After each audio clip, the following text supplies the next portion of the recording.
जहाँ चाह है वहाँ राह है। कुछ ऐसी ही कहानी राजधानी रायपुर में पदस्थ अतिरिक्त पुलिस अधीक्षक चंचल तिवारी की है। घर में मां की जिम्मेदारी और ड्यूटी में अपने कर्तव्यों को पूरा करने जबरदस्त सामंजस्य बिठाकर काम कर रही है। अतिरिक्त पुलिस अधीक्षक चंचल तिवारी के पिता सरकारी डॉक्टर हैं, माता हाउसवाइफ थी। इसके अलावा उनके एक भाई भी हैं। संयुक्त परिवार में जन्मी पुलिस अधिकारी चंचल तिवारी की शिक्षा बिलासपुर से पूरी हुई है। बेसिक पढ़ाई सारंगगढ़ में हुई है।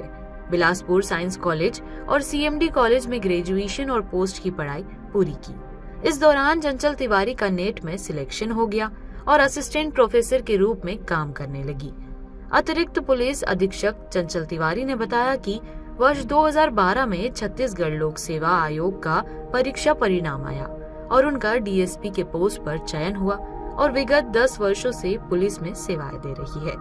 छत्तीसगढ़ के कोरबा, सूरजपुर, अंबिकापुर में सेवा देकर वर्तमान में राजधानी रायपुर में अतिरिक्त पुलिस अधीक्षक महिला विरुद्ध अनुसंधान इकाई में कार्यरत है। चंचल तिवारी ने बताया कि एक महिला की समस्या को ज्यादा अच्छे से समझ सकती है, इसीलिए एक दूसरे को सपोर्ट करना चाहिए। बहुत सारी ऐसी चीजें होती हैं जो शायद पुरुषों को समझने में कठिनाई हो, लेकिन एक महिला ज्यादा अच्छे से हालत को समझ सकती है। इसीलिए एक दूसरे की समस्याओं को समझना चाहिए, एक दूसरे को सपोर्ट करना चाहिए।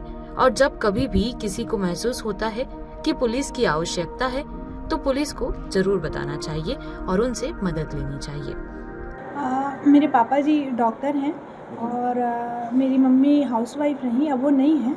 हम लोग एक भाई एक बहन हैं और चूँकि मेरे पापा जी गवर्नमेंट जॉब में थे तो हर जगह ट्रांसफ़र होते रहता था, तो स्कूल तो हमेशा चेंज ही होते रहते थे। मेरा वैसे बेसिक मेरी पढ़ाई सारंगगढ़ से हुई है, गवर्नमेंट स्कूल से। उसके बाद आगे की पढ़ाई के लिए हम बिलासपुर आ गए। बिलासपुर साइंस कॉलेज और फिर सीएमडी कॉलेज में मैंने अपना ग्रेजुएशन एंड पोस्ट ग्रेजुएशन किया। उसी दौरान मेरा नेट में सिलेक्शन हो गया और मैं असिस्टेंट प्रोफेसर के रूप में एडहॉक पे काम करने लगी। और जब पीएससी 2012 हुआ तब मेरा असिस्टेंट प्रोफेसर के रूप में सिलेक्शन हुआ। उसके कुछ दिनों बाद इस पीएससी का रिज़ल्ट आया और मैं डीएसपी के रूप में पदस्थ हुई और तब से मैं पिछले 10 साल से पुलिस में सेवाएं दे रही हूँ।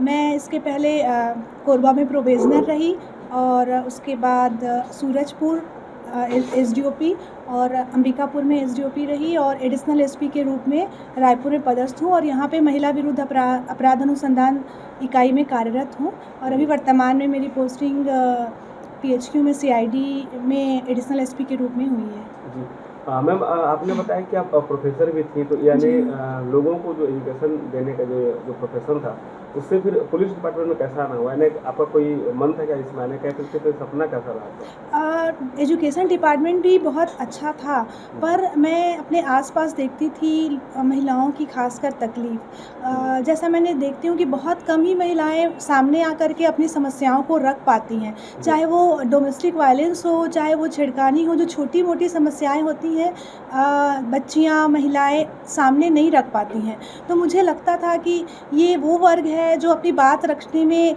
सक्षम नहीं है, तो मैं अगर उनकी किसी प्रकार से मदद कर पाऊँ तो मुझे अच्छा महसूस होगा और इसीलिए मैंने पुलिस विभाग को चुना ताकि मैं अधिक से अधिक लोगों की हेल्प कर सकूं। मैम, जैसा कि आपने ये भी कहा कि महिलाओं से रिलेटेड जो केसेस ज़्यादा आकर आपके पास आते हैं, ऐसे स्थिति में आप उन केसों को कैसे हैंडल करती हैं और एक महिला होने के नाते महिलाओं को क्या कुछ मैसेज देना चाहिए? सबसे पहले तो यही कहना चाहूँगी कि एक महिला चूँकि महिला की समस्या को ज़्यादा अच्छे से समझ सकती है, इसलिए एक दूसरे की सपोर्ट करना नितांत आवश्यक है। बहुत सारी ऐसी चीज़ें हैं जो शायद पुरुषों को समझने में कठिनाई हो, पर एक महिला ज़्यादा अच्छे से सिचुएशन को समझ सकती है। तो मैं सबसे अपील करती हूँ कि एक दूसरे की समस्याओं को समझना चाहिए, एक दूसरे को सपोर्ट करना चाहिए और जब कभी भी किसी को महसूस होता है कि पुलिस की आवश्यकता है तो ज़रूर पुलिस की मदद लेनी चाहिए।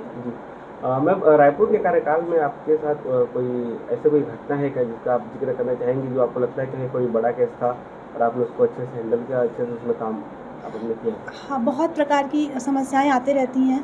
खासकर मैंने देखा हम लोग जब यहाँ पे स्टार्टिंग पे आए तो हम लोगों ने महिला रक्षा टीम पे काम किया और महिला रक्षा टीम जो बहुत दिनों से मतलब पिछले 2 साल से बहुत अच्छे से काम कर रही है और इसका उद्देश्य ही यही है। जैसा मैंने आपको पहले बताया कि मैंने देखा था कि महिलाएं अपनी समस्याओं को अच्छे से रख नहीं पाती हैं और उनका थाने से एक दूरी रहता है, बहुत ज़्यादा उनका थाने में आना जाना नहीं होता है। इसी कॉन्सेप्ट को लेकर के महिला रक्षा टीम को हम लोगों ने प्रोत्साहित किया कि इसमें महिला जो अधिकारी है वही फ़ोन उठाए। तो जब भी किसी महिला को कभी डोमेस्टिक वायलेंस हो रहा है या किसी बच्ची के साथ छेड़खानी हो रहा है तो हमारी रक्षा टीम को कॉल करती थी। हमारी रक्षा टीम जा कर के उनको वहीं पे मदद करते थे। उसके पहचान को गोपनीय रखा जाता था, उनसे किसी प्रकार का आवेदन नहीं लिया जाता था। तो कहीं ना कहीं उस वर्ग को हम हेल्प किए जो अपनी समस्याएं रखने में हेजिटेट होते थे। तो और साथ ही कुछ बड़ी घटनाएं हुई, जैसे एक मंदिर हसौद में एक बड़ी घटना हुई थी जिसमें एक बच्ची के साथ में गैंगरेप हुआ था। उसमें हम लोगों ने 2 घंटे के अंदर पूरे आरोपियों को अरेस्ट किया था और अभी उसका ट्रायल चल रहा है और सज़ा संभावना है कि उसमें सज़ा भी हो जाए। तो ऐसे पीड़ित को न्याय दिलाने से बहुत ही खुशी होती है हम लोगों को। मैम, पारिवारिक और नौकरी के बीच में आप सामंजस्य कैसे स्थापित कर पाते हैं, दोनों को मैनेज कैसे करती हैं? थोड़ा सा एक्स्ट्रा एफर्ट तो लगता है, नो डाउट। मेरा बेटा छोटा है तो बहुत बार उसको मेरी नीड होती है। अभी ही उसका एग्ज़ाम चल रहा है तो मेरे को यहाँ पे ज़्यादा समय देना होता है, तो बच्चे के लिए होता है। पर कहीं ना कहीं ईश्वर के आशीर्वाद और आप सबके सहयोग से मैनेज कर लेते हैं। फैमिली वगैरह का सपोर्ट वगैरह अच्छा रहता है। पर मेरे हस्बैंड की पोस्टिंग बिलासपुर है, सैटरडे संडे रहते हैं, तो उस हिसाब से कहीं ना कहीं बच्चे को मुझे एक्स्ट्रा टाइम तो देना पड़ता है। पर अगर जहाँ चाह है वहाँ राह है तो एक्स्ट्रा एफर्ट करके हो जाता है। लोकल 18 रायपुर से राम कुमार की रिपोर्ट।